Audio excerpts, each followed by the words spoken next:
The students are welcome. Let's go to a topic which is related to nominal relative clause.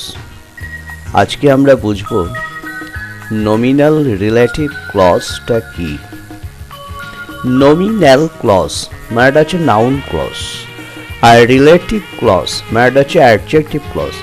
তাহলে nominal relative clause-টা যখন আমরা বলি তখন যেন আমাদের কাছে মনে হয় এই দুটো ক্লজের সমন্বয়, যেমন noun clause plus defining adjective clause equal to nominal relative clause. বুঝতে পারলে? তাহলে nominal relative clause is a combination of noun clause and defining relative clause. যেমন ধরো, what I need in this moment is to buy an Oxford dictionary. What দিয়ে আমরা বাক্যটা শুরু করেছি, আমরা বলছি what I need in this moment। এইটা এই বাক্যের সাবজেক্ট হিসেবে কাজ করছে।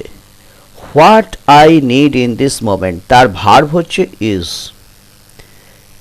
to buy an Oxford dictionary, তাহলে what I need in this moment is to buy an Oxford dictionary. এটাকে যদি আমরা ভাঙি তাহলে আমরা বলতে পারি the thing which I need or that which I need is to buy an Oxford dictionary. তাই না? তাহলে কি পেলাম?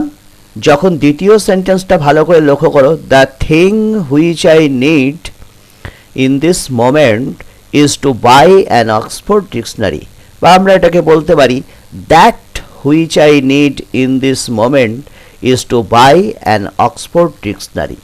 তাহলে what উঠে গেল, তার জায়গাতে আমরা the thing which এটাকে আমরা ব্যবহার করছি, বা that which। তাহলে what কে ভেঙে দুটো জিনিস পাচ্ছি, that আর which, বা the thing which। তাহলে what equal to the thing plus which. তাহলে হোয়াটকে উঠিয়ে দিয়ে তার জায়গায় যখন দ্য থিং হুইচ এটাকে আমরা লিখছি, তখন দেখো আর একটা ক্লজ বেরিয়ে এলো। সেটা হচ্ছে কি? Adjective clause, defining adjective clause. যখন আমরা বলছি the thing which I need or that which I need in this moment is to buy an Oxford dictionary, this is defining adjective clause. কিন্তু থিং আর হুইচের কম্বিনেশনে হোয়াটটা তৈরি হয়েছে। এই দ্য থিং আর হুইচ এই জায়গাটায় যদি আমরা হোয়াট লিখে দিই, তাহলে what I need in this moment is to buy an Oxford dictionary. What I need in this moment এটা কিন্তু নাউন ক্লজ। তা নাউন ক্লজের এটা সাবজেক্ট হিসেবে কাজ করছে, যার ভার্ব হচ্ছে ইজ। তাই না? তাহলে আমরা দেখতে পাচ্ছি দুটো ক্লজের কম্বিনেশনে একটা ক্লজ তৈরি হয়েছে। এই ক্লজটাকেই বলা হচ্ছে কি? Nominal relative clause. নিশ্চয়ই বুঝতে পারলে? আর একটা উদাহরণ দেখো, they did not like what he wrote. আমরা বলতে পারি they did not like the thing which he wrote. যখন আমরা বলছি they did not like what he wrote, এই হোয়াট হি রোট এই পোর্শনটা কিন্তু নাউন ক্লজ হিসেবে কাজ করছে, object to verb say like. কিন্তু যখন আমরা হোয়াটকে উঠিয়ে দিচ্ছি, they did not like the thing which he wrote, এই যে দ্য থিং আর হুইচ হোয়াটের জায়গায় লিখলাম, তাহলে দ্য থিংটা এখানে অ্যান্টিসিডেন্ট হিসেবে কাজ করছে। সেই থিং একটা নাউন ওয়ার্ড, হুইচ সেই নাউন ওয়ার্ড পরে বসে যে অ্যাডজেক্টিভ ক্লজটা হুইচ হি রোট তৈরি হলো, সেইটা থিংয়ের সম্বন্ধে একটা ডেসক্রিপশন দিচ্ছে। তাই না? They did not like the thing which he wrote. দেখো হুইচ হি রোট যেটা সে লিখেছিল, কি লিখেছিল সেই জিনিসটা যেটা সে লিখেছিল তারা এটাকে পছন্দ করেনি, this is defining adjective clause. আর যখন ছিল আমরা হোয়াট দিয়ে they did not like what he wrote, এটা হচ্ছে কিন্তু নাউন ক্লজ। তাহলে আমরা দেখতে পেলাম নমিনাল রিলেটিভ ক্লজটা মানেটাই হচ্ছে কি নাউন ক্লজ আর ডিফাইনিং অ্যাডজেক্টিভ ক্লজের কম্বিনেশন। নিশ্চয়ই তাহলে তোমরা বুঝতে পারলে জিনিসটা। নেক্সট দেখো, I can not describe of what happened. এই সেন্টেন্সটা ভালো করে তাকাও, দেখো এখানে অফ প্রিপোজিশনের পরে ক্লজটা বসেছে হোয়াট হ্যাপেন্ড। তাহলে এখানে কি যে অফ প্রিপোজিশনের কাছে ক্লজটা অবজেক্ট হিসেবে কাজ করছে, this is noun clause, I can not describe of what happened, তাই না?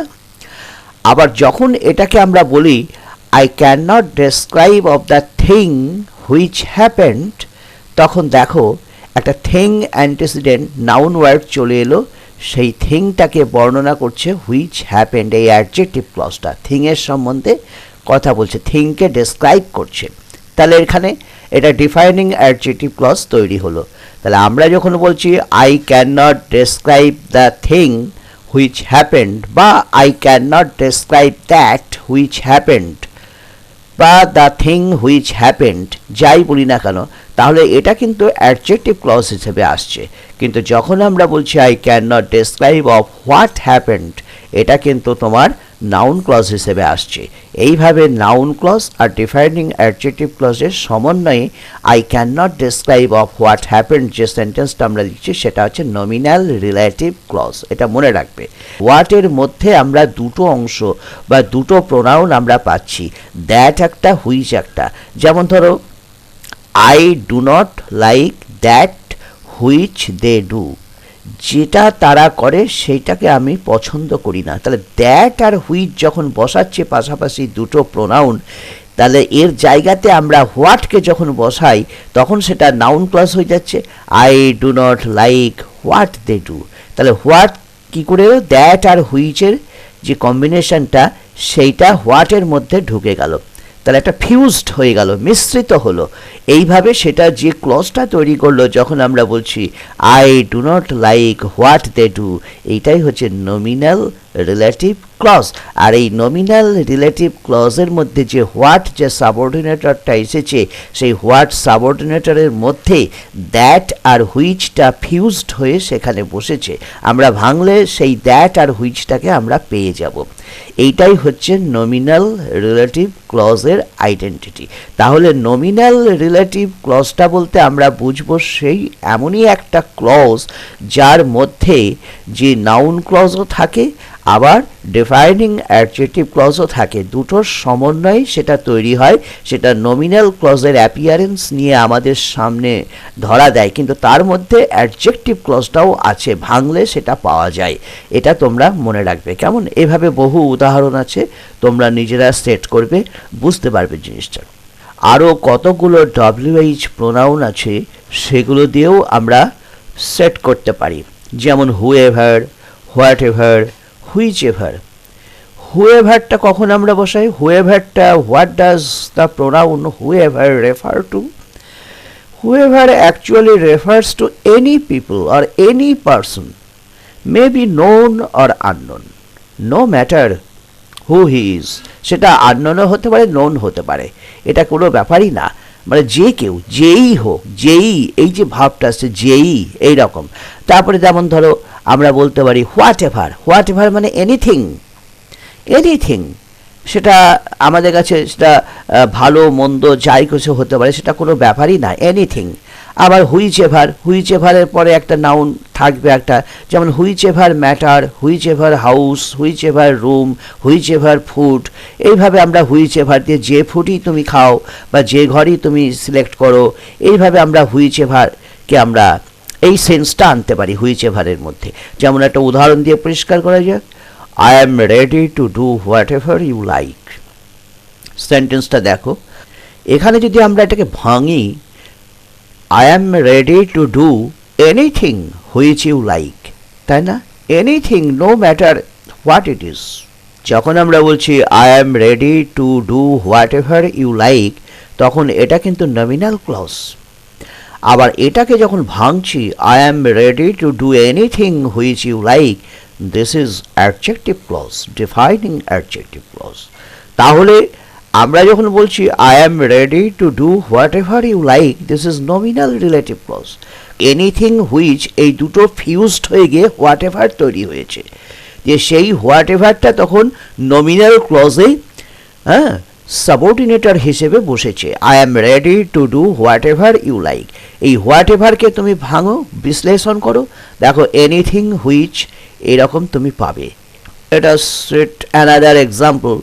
Whoever buys the house, whoever purchases the house must be rich. The person who purchases the house must be rich. Anyone who purchases the house. আমরা বলতে পারি এইগুলো যখন বলছি, এটা হচ্ছে defining adjective clause. Whoever buys the house must be rich, যখন এটা বলছি এটা কিন্তু নমিনাল ক্লজ, নাউন ক্লজ, তাই না? হুয়েভার বাইজ দ্য হাউস, এই মাস্ট বি, এই যে ভার্বটা, এই ভার্বটার কাছে এটা সাবজেক্ট হিসেবে কাজ করছে, নাউন ক্লজটা, subject to verb. Whoever buys the house must be rich, the person who buys the house must be rich. ভাঙলে এটা আমরা পাচ্ছি, এটা হচ্ছে কি adjective clause. Next example, whichever room you choose will be expensive, the room which you choose will be expensive, this is adjective clause.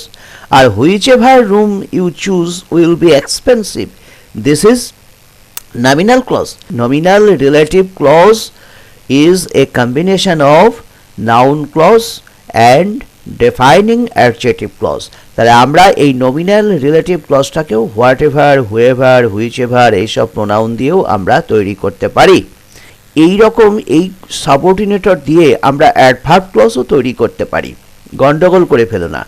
যখন adverb clause of concession, adverb clause of contrast আমরা পড়েছি, জানি, যেমন whatever you may do you will not be out of the room, যাই তুমি করো না কেন তুমি কিন্তু ঘরের বাইরে যাবে না, এটা কিন্তু অ্যাডভার্ব ক্লজ।